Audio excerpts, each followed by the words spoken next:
tuning into the Huddle. I'm Britt Johnson. I'm here with Matt Demecki. What's happening? And Matt, we're just going to get right into this topic because it's something that's been an ongoing issue, an ongoing debate for a really long time.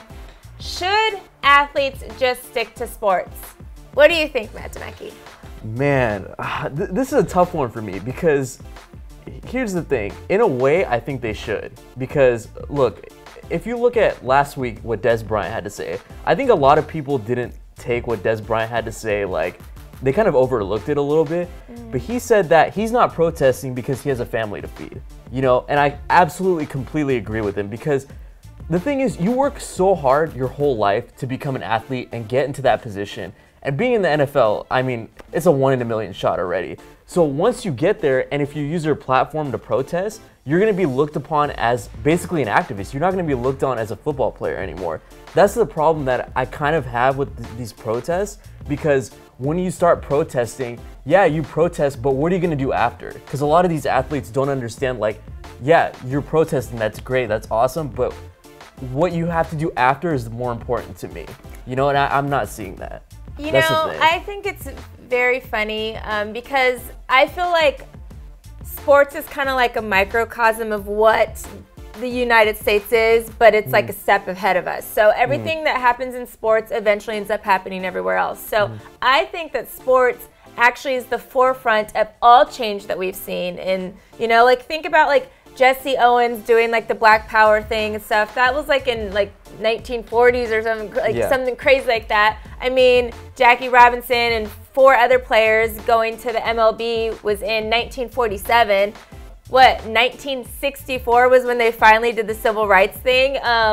Renee Richards, who was the first transgendered player, played in 1972 as a transgender tennis player. So, and I mean, we're barely doing stuff now for transgenders, you know? So I feel like the sports world, like once it's accepted in sports, then eventually everything else follows. And I want to make it clear that I don't really think it's, nowadays I think it's more once the other people accept, like, so say like Jackie Robinson going into sports, everyone still hated it, and then his white teammates started getting empathy for him, and then they started sticking up for him, and then slowly it starts changing from there. So like yesterday when we saw Cleveland Browns had a game, there were several players down on their knees, a couple white players joined them. Same with last week when Derek Carr put his shoulder on his teammate, you know what I mean? Stuff like that. Once the opposite comes in and says, we're with you, we stand with you, and they get that from playing sports. You know, they realize we're all a family, we're all a team, we're all the same. When they get those kind of feelings and empathy for other people, then they start sticking up for those people. And I think it just like trickles and changes into this whole thing that like, that's where the change is really created. Like even recently now, the NBA is starting to support women getting paid equally. But like, don't you have a problem with like athletes that protest but don't do anything on the outside to make that change happen? Yeah, it's one thing to protest, but if you're protesting but not doing anything outside that sport that to make is a doing change, something though. But what's that doing? Protesting alone. Millions of people are seeing it. First of all, yeah, like, millions of people are seeing it. They're getting mad, and this country is getting worse, but nothing's happening. No, I don't think anything's getting worse. I think it's getting better because now people are seeing. I lived in the South. I know things have never been good. Look, if Des Bryant came out and said, "Yeah, I'm not protesting on the football field because that's a place of my work," but he's doing stuff outside the football field, I'd rather take that over somebody protesting and not doing anything outside of that, because I think that's the real problem.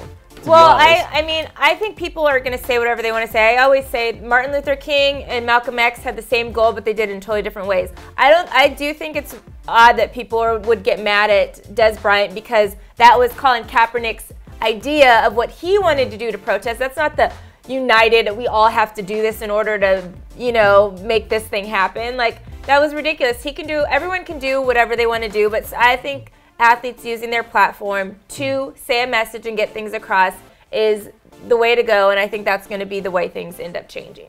Yeah, I mean, here's the thing. I just want to see where that change is going to come in because, yeah, a lot more players are doing it. Everything's happening. Colin Kaepernick now is being looked at as an activist more than a football player. So that's the thing. Like, I just want to see something else happen, when you know? The Charlottesville stuff happened and you saw all those white people out there that were on the anti side of it that wanted to be like, no, we are all united. That was what I really wanted to see. I want to see white people come in and be in this Black Lives Matter stuff. I wanted to see white people come in, and they are now. Yeah, so we'll see. I mean, more stuff's going to happen, but I feel like the protests are well, we want to know what you guys think. Should athletes just stick to sports? Head to the comment section now. Let us know. I mean, we could have went on and on about this topic. So let us know what you think in the comments below, and we'll see you guys tomorrow.